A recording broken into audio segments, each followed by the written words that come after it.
आया आरपीजीएन के साथ, यहाँ कोई वेस्कुलेटिक प्रेजेंटेशन थी, परप्यूरिक रैश है, हेमाप्टाइसिस के साथ आया है, ठीक है, एल्वुलर हेमरेज है, यहाँ इम्पेयर रीनल फंक्शन है, एक्टिव यूरिनरी सेडिमेंट मिल रहा है, आप क्या करेंगे, उसका जल्दी से ना वेस्कुलाइटिक पैनल भेज देना है उन्होंने आपने। इसमें फिर आपने उसका एएनए, अंका, एंटीजीबीएम, कॉम्प्लीमेंट,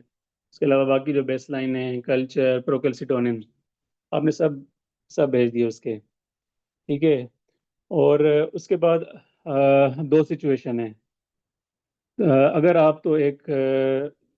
अगर आपकी बेसिकली जो भी आपकी प्रेजेंटेशन है अंका के साथ उसकी कंपेटेबल है क्लिनिकल प्रेजेंटेशन, और अगर तो आपको आपका लैब इतना फास्ट आपको रिपोर्ट कर रहा है कि आपको कर सकता है कि अगर उसकी टाइटर आपको जल्दी से रिपोर्ट कर दे PR3 या एमपीओ के, और उसके साथ आपकी किसी और स्मॉल वेस्कुलर डिजीज की सस्पिशन कम है, ठीक है, और आप एक एक्सपीरियंस सेंटर हैं, तो आप बायोप्सी का वेट किए बगैर आप उस पेशेंट को अंका लेवल करके यू कैन कमेंस ट्रीटमेंट, ठीक है। ऑन द अदर एंड, अगर आपको एक clinical presentation which is compatible with any small vasculitis, ठीक है, और PR3 और एमपीओ अंका नेगेटिव है, और अगर तो उस पर आपको कोई बहुत ज़्यादा फस मचाने की ज़रूरत नहीं है, और आप you can wait and you can biopsy the patient, you can classify the disease, ठीक है, whether it will he will benefit from immunosuppressant और नॉट। तो उसके बाद फिर आप उसको पेशेंट को ट्रीटमेंट शुरू करें, ठीक है। और अब आपके पास पेशेंट, आपने डायग्नोज कर लिया कि अंका वेस्कुलाइटिस का पेशेंट है, आपके पास डायग्नोसिस आ गया है, ठीक है, तो फिर आपने ना डिजीज असेसमेंट करनी है, और उसके बाद क्लासीफाई करना है कि मेजर डिजीज है या फिर माइनर डिजीज है, ऑर्गन थ्रेटनिंग है या लाइफ थ्रेटनिंग है, या फिर नॉन ऑर्गन थ्रेटनिंग या नॉन लाइफ थ्रेटनिंग है, ठीक है। आपने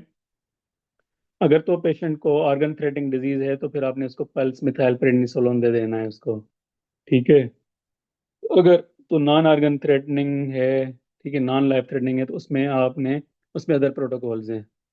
ठीक है। ऑर्गन थ्रेटनिंग में क्या होगा कि क्रेटनिन 3.4 से ज़्यादा है, ठीक है, या फिर अभी हमने जो पढ़े हैं मेजर रिलैप्सेस, अगर उनमें से कोई कैटेगरी आ रही है, ठीक है, तो उसको आपने रिटोक्सीमैब अलॉन्ग विद साइक्लोफॉसमाइड,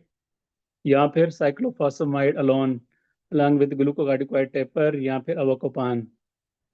के साथ आप ट्रीट करेंगे। मतलब आपने साइक्लोफॉसमाइड बेस्ट रिजीम देनी है जो आपके ऑर्गन थ्रेटनिंग या लाइफ थ्रेटनिंग डिजीज है, ठीक है। और कुछ सिचुएशन है जो कि हम आगे जाके डिस्कस करेंगे कि कब फ्लेक्स करना है या कब नहीं करना। ऑन द अदर एंड, जब आपके पास नॉन ऑर्गन थ्रेटनिंग है तो उसको आपने ritux along with the glucocorticoid taper या फिर अवाकोपान के साथ ट्रीट करना है, या फिर cyclophosphamide along with the glucocorticoid taper या अवाकोपान के साथ ट्रीट करना है। फिर साइक्लोफॉस्फामाइड बेस्ट रिजीम को आपने 3 to 6 मंथ्स तक देना है, और उसके बाद फिर आपने मेंटेनेंस पे या तो एजा या उस एजा पे चले जाना है या फिर रिटक्स पे चले जाना है। जो रिटक्स बेस्ड रिजीम है उनमें भी आपने 6 महीने तक आपने इंडक्शन देनी है, और फिर आपने मेंटेनेंस उनकी रिटक्स के साथ करनी है, ठीक है। अच्छा, यहाँ पे एक चीज़ इम्पॉर्टेंट है कि जो पेशेंट्स, क्योंकि आप बहुत ज़्यादा साइटोटॉक्सिक ड्रग्स दे रहे हो, ठीक है, पेशेंट को इम्यूनो कम्प्रोमाइज कर रहे हो इवन, और आपकी अंका वेस्कुलाइटिस भी एक इम्यूनो कम्प्रोमाइजिंग स्टेट है, patient is prone to infection, तो आपने उसमें पेशेंट को इन्फेक्शियस प्रोफाइलैक्सिस लाजमी देनी है, यूटीआई और पीसीपी प्रोफाइलैक्सिस लाजमी देनी है उन पेशेंट्स में। आपने सेप्ट्रान उन पेशेंट्स को देनी है फॉर द ड्यूरेशन ऑफ साइक्लोफॉसमाइड, जब तक साइक्लोफॉसमाइड ले रहा है। और रिटक्स अगर ले रहा है तो पेशेंट को आपने रिटक्स के डोज के 6 महीने तक आपने from the dose of the ritux up to 6 months उसको आपने इनको आपने पीसीबी प्रोफाइलैक्सिस और यूटीआई प्रोफाइलैक्सिस देनी है इन पेशेंट्स को। अच्छा, अब पेशेंट्स को अब इंडक्ट इंड्यूस करना कैसा है, क्या कहता है कैडिको? कैडिको कहता